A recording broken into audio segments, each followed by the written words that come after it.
Welcome back to the deep dive. Today we're looking at something absolutely fundamental, getting safe water. We talk a lot about access, but how do you actually measure it? It's way more complicated than just, ticking a box. It really is. Yeah. And the core issue isn't just, is there water nearby? Yeah. It's about the burden, the actual time, the distance, the effort it takes people to fetch it day in and day out. Yeah, and our sources today take us right into that challenge. We're looking at research from rural Mozambique, Nampula province specifically. That's right. Researchers there did a deep dive comparing different ways to measure this burden.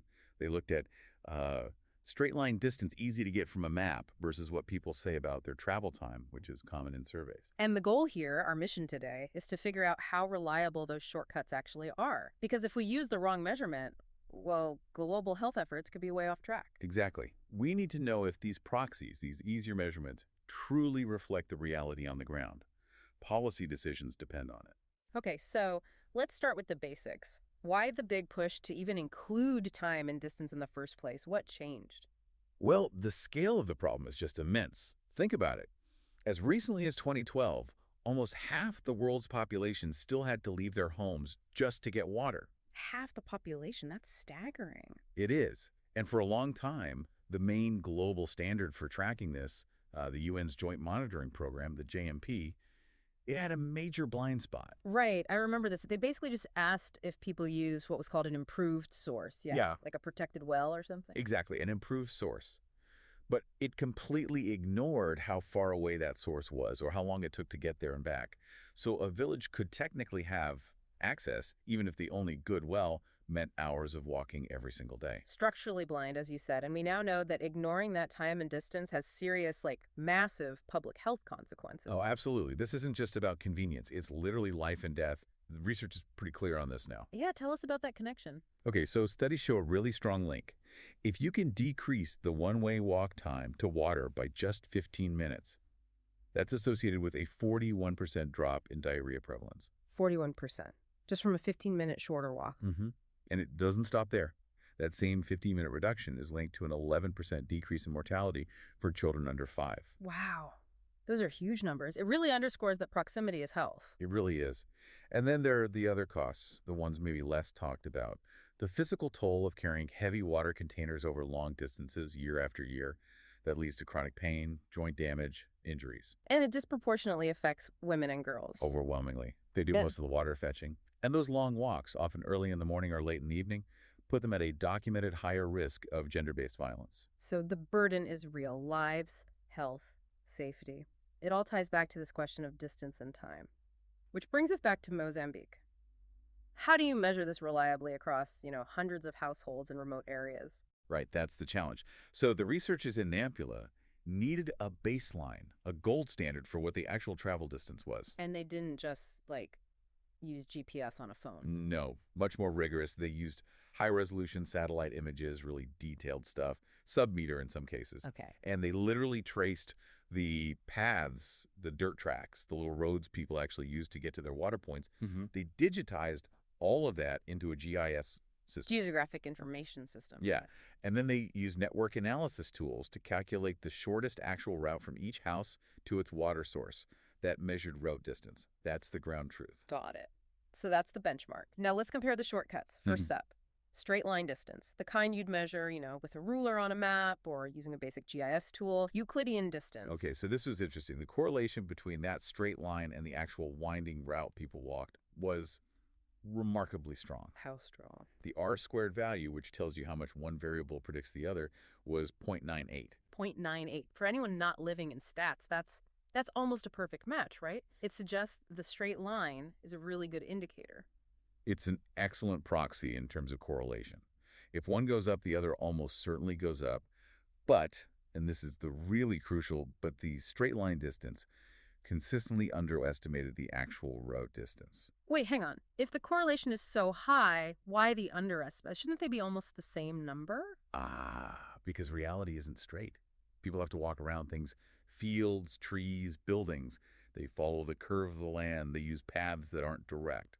The straight line ignores all of that. Okay, so how much did it underestimate by, on average? On average, the straight line distance was 23% shorter than the actual measured rate. Hmm. That worked out to about 202 meters less per trip on average. 23%. That's not insignificant. If your policy target is, say, 1 kilometer access based on straight line distance, you're automatically missing almost a quarter of the real distance people walk. Exactly. It's a systematic undercount of the burden.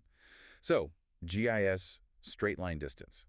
Highly correlated, yes, but it needs adjustment to reflect reality. Okay, so that's the geographical shortcut. What about the human one? Self-reported travel time, just asking people, hey, how long does it take you to walk there? Yeah, this is where things get messy.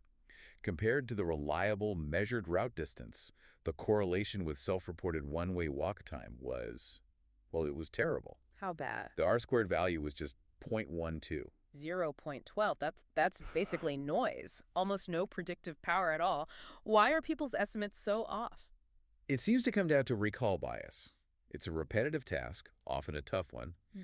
People might remember the really bad trips, the ones that took longer, or, crucially, they might mentally lump together the walking time with the time spent waiting in line at the water point. Ah, the queuing time. Exactly. And we know from other studies, like one in Kenya, that people often significantly overestimate how long fetching takes when they self-report. Okay, so summing up that comparison. Straight line distance is pretty accurate for correlation, but systematically underestimates the actual length. Self-reported time is, frankly, all over the place and generally biased high. In this rural setting, yes, that's the key finding. The map-based metric is solid, just needs tweaking. The subjective human estimate, not reliable enough for policy, it seems. But the study didn't stop there, right? They dug into why the self-reports might be off, looking at the details of the fetching itself. And this led to something you called the queuing paradox. Yes, this was genuinely surprising. The initial thought, the hypothesis, was that spending a long time waiting in a queue would just blur everything together in someone's memory. You'd think it would make their estimate of the walk time even less accurate. Sounds logical, but not what they found. The complete opposite, actually.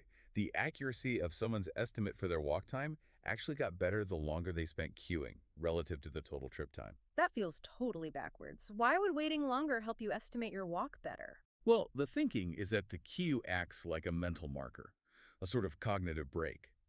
It's a distinctly different activity you're standing still, waiting compared to walking. Because it's so different and often quite long, it might help people mentally separate the walk part from the wait part more clearly. Huh.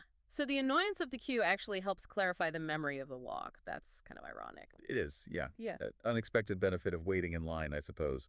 Better data for researchers. Okay, what about the social side? Did fetching water with friends or family change the time estimates?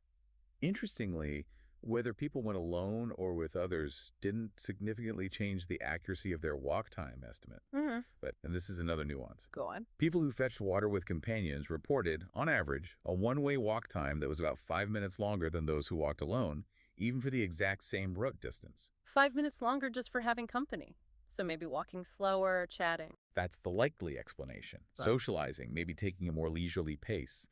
And this brings up a really tricky question for global monitoring efforts, which is, should that extra 5 minutes be counted in the total time burden? I mean, if the goal is just measuring the raw physical effort to get from A to B, maybe not. But if the goal is capturing the total time taken away from other activities, work, school, childcare, then maybe that social time should be included. It's part of the lived experience. Yeah, that's a tough definitional line to draw. Did anything else affect the accuracy, like education, age, owning a phone maybe? They looked at all those socioeconomic factors, gender, age, wealth, even cell phone ownership, thinking maybe people use the clock. Yeah.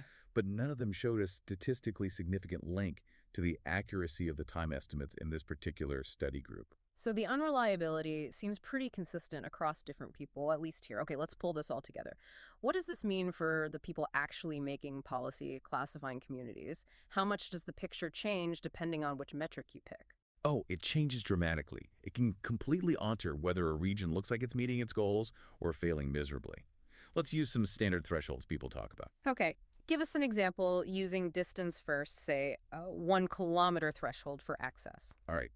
If you use the easy-to-measure, highly correlated metric straight line distance, you'd classify 79% of the households in this study as having access within 1 kilometer. 79%. Okay. But if you use the gold standard, the actual measured route distance, accounting for the twists and turns, That number drops to 68%. So an 11 percentage point drop just by measuring the real path instead of the straight line. Exactly. Now let's look at time, using a common benchmark like a 30-minute round trip. Okay. If you estimate the time based only on the measured distance, using a standard walking speed, sort of a theoretical minimum walk time, about 65% of households would meet that 30-minute threshold. 65%? That's still fairly close to the route distance percentage. But what happens if you use the metric common in surveys, the self-reported total time, which includes their potentially biased walk estimate, plus their reported queue time? Then the percentage classified as having access absolutely plummets. It drops to just 7%. 7%. Down from 79% using the straight line distance. That's a chasm. Over 70 percentage points difference based purely on how you measure and what you include. It's massive. Yeah. And it perfectly highlights why this isn't just some academic debate about methods.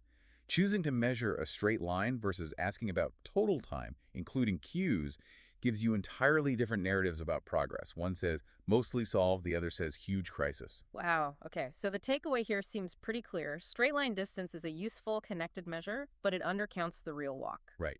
Needs a correction factor. And self-reported time, at least in this rural context, was just too unreliable, too variable for making these big policy classifications. That's what this study strongly suggests, yes. So the next time you hear a global statistic about water access, remember just how much complexity, how much debate, how many assumptions are packed into that single number. Yeah, the difference between 79% access and 7% access isn't just data. It's the gap between a line on a map and someone's actual daily struggle, walking winding paths, waiting in line, Precisely. and thinking ahead.